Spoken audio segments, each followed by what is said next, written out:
Michael, pogi. Ayan, gupit-gupit muna kasi mahaba na ang buhok ni Michael. O, ayan, pogi na uli si Michael.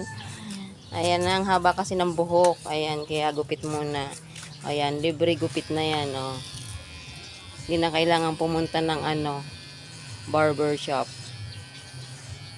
Ayan ang aking taga-gupit.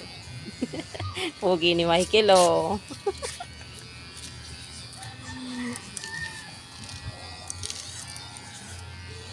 Maiksi na yung buhok. Ayan, natapos ng kanyang pagupit. Pogi na daw siya. Ayan, kasi summer naman, kaya ginupitan na lang muna dito. Saka na lang uli gugupitan pagpapasok na siya.